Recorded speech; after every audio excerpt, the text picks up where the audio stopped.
I got it back. Plating looks really good. I got all the new stuff in the garage, but I decided to put my old power valve stuff assembly together while inside, just watching stuff. Alright, I got the studs all the way installed, so if you watched my last video of the removal, it's basically the opposite process. This one, I just torque them down until they basically got snug. So these little guys, they're going like this. And then this one, I believe its indent goes up. And I still have to figure out the rest of how it goes together. Once I figure that out, I'll get some more footage. Alright, so I realized my piston's backwards. That's the right orientation. This goes up towards the cylinder head. Upon further review, these are backwards. So, if you look in the manual, which manual is usually correct, there's the fatter piece on the inside, and mine's on the outside. Alright, so I got it figured out. That one kind of loops around, and these have to, this prong thing has to go down and get inside those little,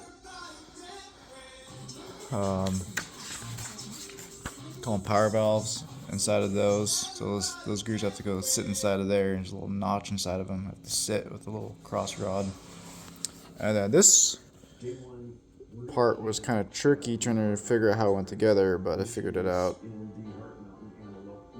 Got your little pivoting points, let's see here. So when you do that, it should open, move the power valve things just like that, right? So hopefully it works. Okay, these popped in. Essentially just slide in. I just smack them with my screwdriver to give a little force. And you screw them in, and the side just popped in pretty easy compared to the side. All this is all torqued down nicely. One thing to be of note is when you do install a metal spring, make sure it is around your actual valve plunger itself, because at first it wasn't, and I had to look at it again like, oh, how is it going to move without that being there? So make sure that is working like that. Alright guys, my workstation's a little bit of a mess, but I don't need much space right now, so I got my new piston in. All this good stuff. I got these heads, power valve all installed. Work on putting this in. That's the piston number, stock size washer. Alright, so this roller bearing, I put some oil on it, stick it in there. I already got the rings and the piston. You slide around, make sure the arrows go in the right direction. Don't tell me. And then line it up, stick it in there, just far enough, and then now I have to get these little rings on. I probably won't be able to record this, but I'll show you them. I got it in, as you can tell. Not the best at it, so some of the protective coating came off, but it's in. Now I'm just using the same rag, but now we do one final wipe down with some alcohol. Make sure she's clean of all debris, and then we'll put the cylinder on. Alright everybody, so I literally just had this on, and I got it on there, and I'm like, I forgot the damn gasket, so I gotta do this again. This sucks. This is probably the worst part, besides the little circ clips that hold the piston. The worst part for me on putting it back together is getting those rings to sit flat enough to go inside the cylinder, because these rings are very big, and yes, they are the right size. It's just that I feel like these rings maybe have more expansion than, say, other rings, so they don't want to really stay in the groove with their little locking pin. So I got it on. Literally took like a minute compared to the last like 5 I was fiddling with it. Now I'm gonna put these babies on, get the head put on, and take a break. Alright, I got these all tightened down. Use this 30 foot-pounds, then these little ones 30 foot-pounds roughly. because King's I can get too much torque wrench, so I just use a box end and I push really hard on this one to see how much force it needs, and then I push it to about the same force that one. Then I go around with a hammer, all four of them, tap it 3 or 4 times, make them budge just a little bit. Make sure they're all nice and snug. And then now we're on to the little head. So, be back. Alrighty, I got the head on, got these tightened down, I got the spark plug. Sorry, I'm having fun with myself out here, speaking British. That's on there, it's all tightened down, that's all tight down, it's all tight. Yeah, so I'm putting the engine mount on. Yeah, it's coming along. I'm not sure if I'll get done with it tonight, because I have to take this off, stator, flywheel, all the good snazzy stuff. And, where'd I put it? Where'd I put it?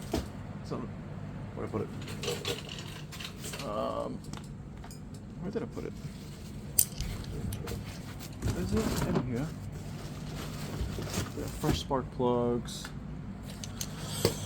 You go on the adventure with me in my mess. I'm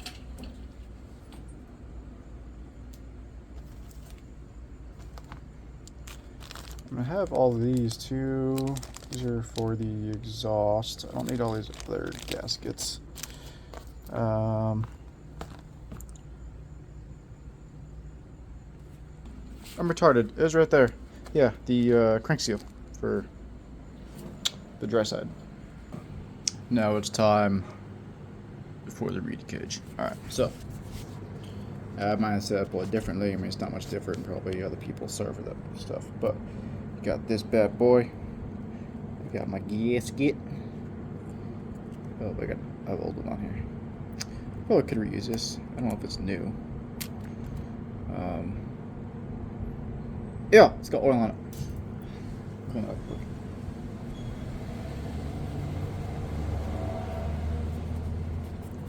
Make sure all your sealing surfaces are dry. Okay, gasket. Money.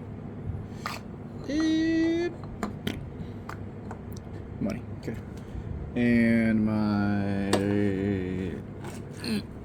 ratchet.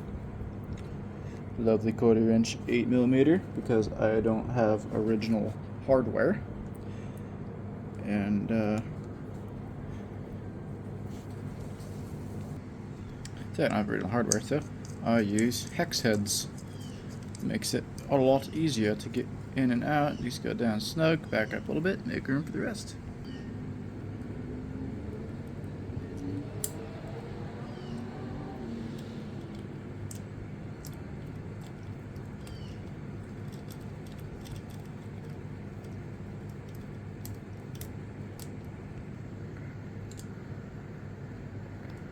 Oh, just sticky one. Okay. There, come on, there you go. Get you started. What if the gasket's in the way? It's being a little turd, aren't you? Maybe you need some love. I'll come back on it later. And one more down here. On the bottom? Come on. Where's the hole at? There it is.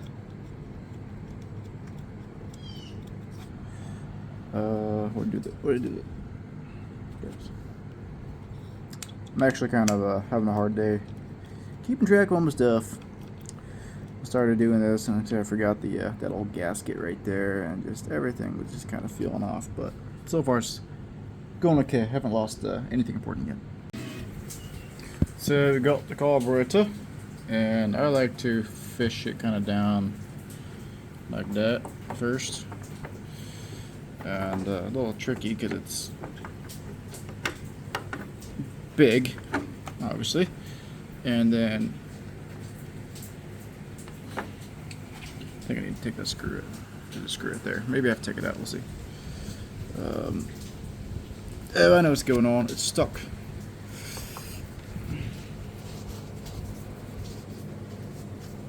Sorry for my horrible camera skills. It's just on my phone. Get this on there. So I'm gonna loop it around. Make sure it's all nice and good. And get it right. I think it should pop in. There we go. Just like that. Let's scooch it over a little bit. And the hardest part, if you can see it, is getting it on. Which I need to loosen this clamp up. It's probably not allowing the plastic to expand at all. That's tight, yeah. Loosen it up all the way. And then give her another nudge. Just like that. She's in. And then now, while she's still loose, the old slide that it took off wrapped up. Let's get that taken care of. So I have these little T things. They're great. Whee! Yeah, I said wee. But they're great because they allow you to just kind of spin stuff faster, and it works really good. Here's a slide, nice and protected. Now what I like to do, because I've had this bike for so long, is I do this on all my bolts. I add a touch of Loctite to everything. So set that one there for later, and then this one, put a little dab right there, and that's what's actually built up on the top side is Loctite. So, but there's a couple on the bottom of the bowl that don't really like to work very well without Loctite. So if I didn't keep doing that, then I'm pretty sure that some of those holes would be stripped out and I would need a new carburetor by now. So this just helps ensure over time that you have a little extra buildup of threads. And that one's snug. And then there we go. Sorry. Good little twist, yeah. Make sure the twist's good. That being coming undone. And slide her over there some. Get these plugs. Yes, it probably look like a dog chewed on a couple of them, but you know what? It'll do. I'm going to slide on this side. That one's in. And where's the other one? Right here. See, my plugs are all worn out, so they don't make the little clicky sound anymore. It has to be a nice, good push. And then I'm going to try to make sure the bowl is roughly level. You don't want to be too cockeyed one or the other. Helps with the fuel flow. Sorry, my fat fingers. And yeah, and these just nice and tight.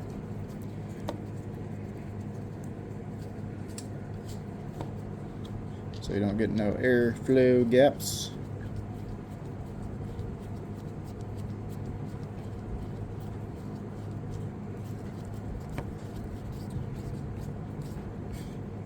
Yeah, I mentioned earlier that I have to do my crank seals, right? So I'm thinking I'll just do this one, because this one will be giving the ones that possibly give me the symptoms of air getting in. So hopefully that one fixes it.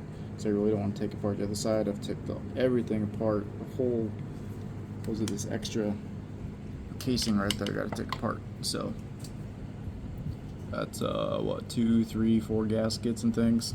Yeah, not gonna be a fun time at all. Let's see, is this the right Allen key I need? Sure is. Alright, so I got my Allen key. Get these bolts out of here to hold the subframe on the other side.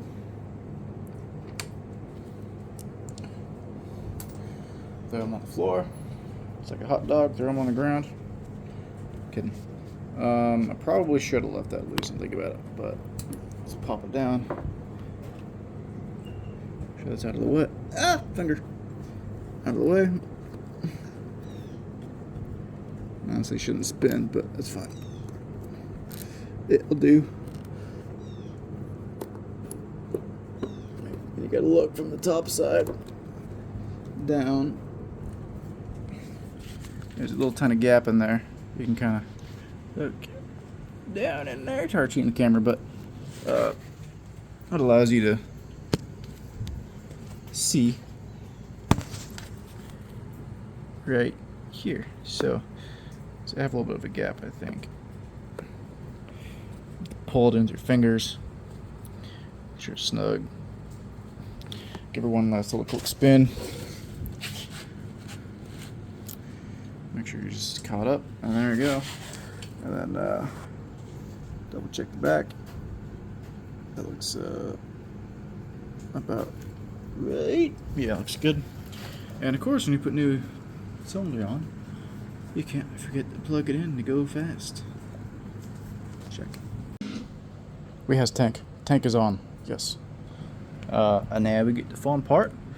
Putting these little screws in here, which I'm gonna put Loctite on too, because I don't want any of my crap falling out.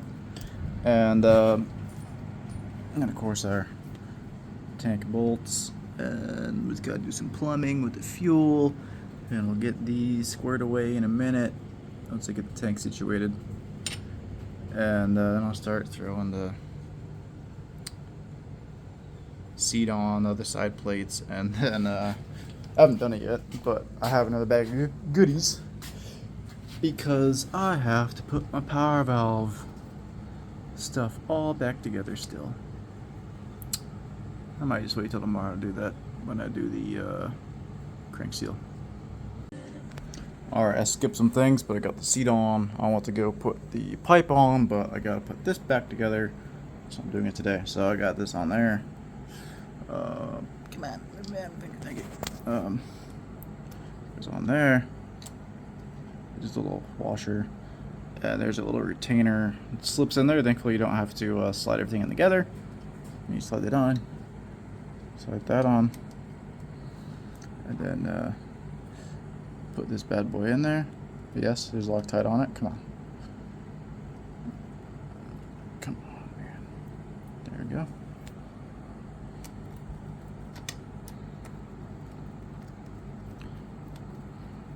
And then once that's done, I'll put that all on.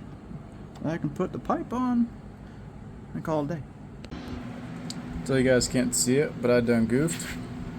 That's gotta come off, because I forgot my two little locator dowel pins. Alright, well, that means this gotta come off. I don't have to take it all the way off, but definitely gotta get enough room so I can get a torque wrench on these, make sure they're torqued and tight. And then let's pull these guys off, so slight setback. Alright, I got it loose, so I'm going to take it completely off. Just slide it up, just maybe. I'm trying to do this without taking everything off. I might have to just take, yeah, pistons up top, so I might be able to sneak them in. We'll see. So I got them in. What I did is basically took, you know those, slid it up just a little bit, just enough clearance, and it's just drop them right in the hole. So you can see it kind of maybe. Just drop it in, make sure you're in place, and just I'm gonna do the other side.